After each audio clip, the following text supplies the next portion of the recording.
Hi, first graders. I'm back with the same book that we were reading yesterday called Dragon Tales by Dav Pilkey. If you look on the back, it's really 3 books put together. So yesterday we read A Friend for Dragon, and today we're going to read a really silly one called Dragon Gets By.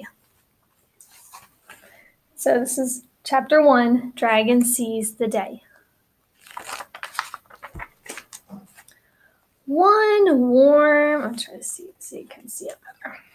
Maybe back it up a little bit.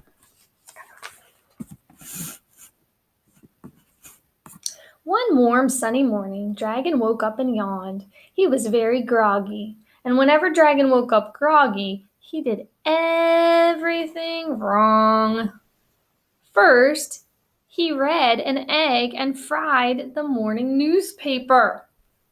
See, he's holding up an egg to read it, and he fried the paper instead of frying the egg and reading the paper. Silly. So that you can see it better. Just show you the pictures first and then read. Then he buttered his tea and sipped a cup of toast. Finally, Dragon opened the door to see the day. But Dragon did not see the sun. He did not see the trees or the hills or the flowers or the sky. He only saw shadows. It must still be nighttime, said Dragon. See that he buttered his tea and sipped his cup of toast. And the reason he didn't see the day was because he opened the wrong door. He was looking in his closet.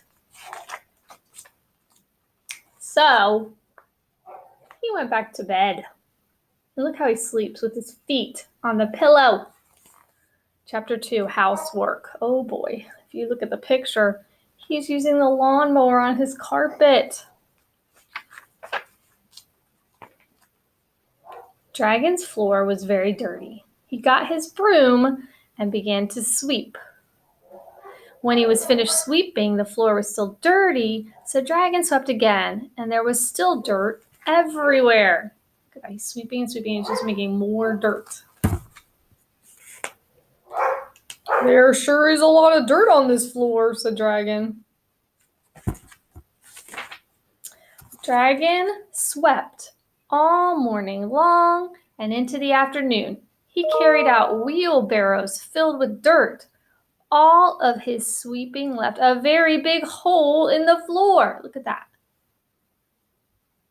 Look at all that dirt he brought out of his house.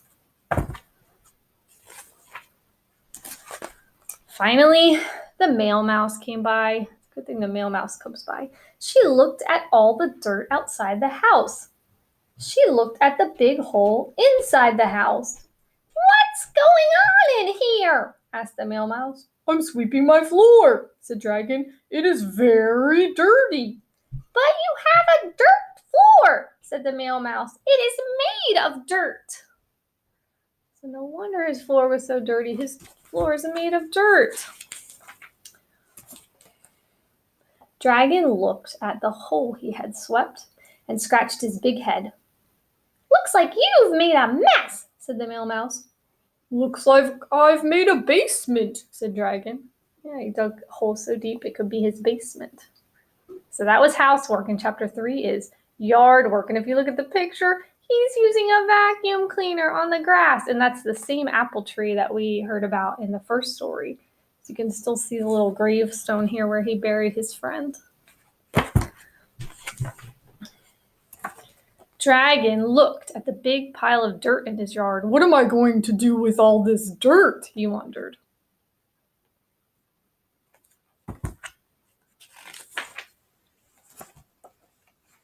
He got a shovel and dug a deep, deep hole. Then he scooped the dirt into the hole. Well, that takes care of that, said Dragon. Do you see a problem with this part?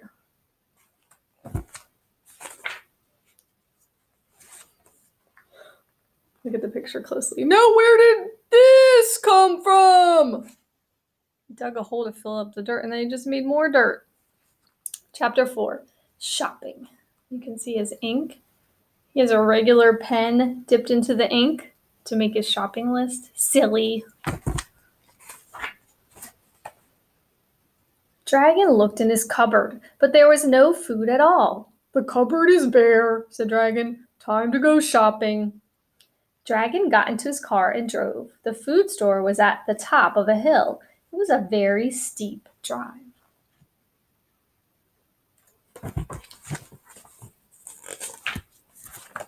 Dragon loved to go shopping. He was a very wise shopper. He bought food only from the 5 basic food groups. He bought cheese curls from the dairy group. Is that really cheese? Cheese curls? Like Cheetos? He bought donuts from the bread group. Well, it's not the healthiest bread. He bought ketchup from the fruits and vegetables group. He bought pork rinds from the meat group, which is like kind of a chips. And he bought fudge pops from the chocolate group. I don't think there is such a food group as the chocolate group. Dragon had a balanced diet. Get it? Because he's balancing all those bags, not because it's very healthy. He had so much food that he could not fit it all into his car. "I know what I will do," said Dragon. "I will eat some of the food now, and then the rest will fit in the car."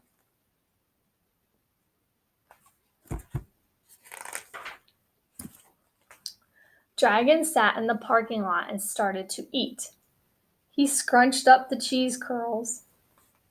He downed the donuts. He packed away the pork rinds. Dragon ate and ate and ate until all the food was gone. Burp. Oh my goodness. Remember, he was only supposed to eat part of the food and then put the rest in the car. And did you notice what Dragon looks like right now?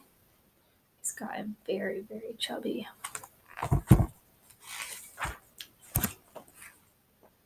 Now Dragon could not fit into his car.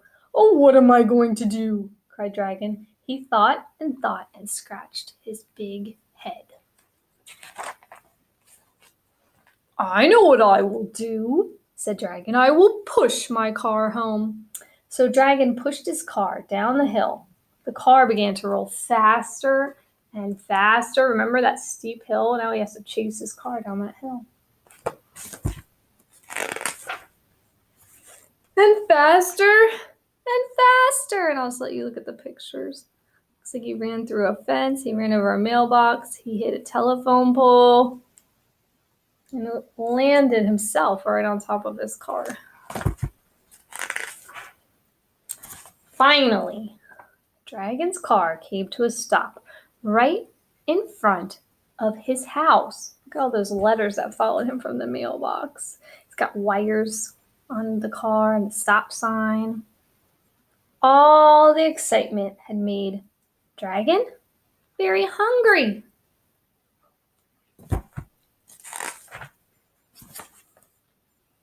He went into his kitchen and looked in the cupboard. There was no food at all. "The cupboard is bare," said Dragon. "Time to go shopping." Oh my goodness, I think he forgot. He's seeing stars. I think he forgot that he already went shopping, but he ate it all. Chapter 5, Good Night, Dragon. It had been a long, busy day, and now it was bedtime. Dragon was very groggy. And you know what happens when he gets groggy? He gets confused. So he brushed his head and combed his teeth instead of brushing his teeth. He watered his bed instead of watering the plants and crawled into his plants. Oh my goodness, he went to sleep on his plants. And fell fast asleep. He was so tired he could sleep right on top of his houseplants. And that's actually the end of the book. And this picture gives you a little clue about the story that we're going to read tomorrow, which is called Dragon's Fat Cat. Or maybe he's going to get a different pet, not just an apple this time. I hope you enjoyed the story. I'll read you the next part tomorrow. Have a good afternoon.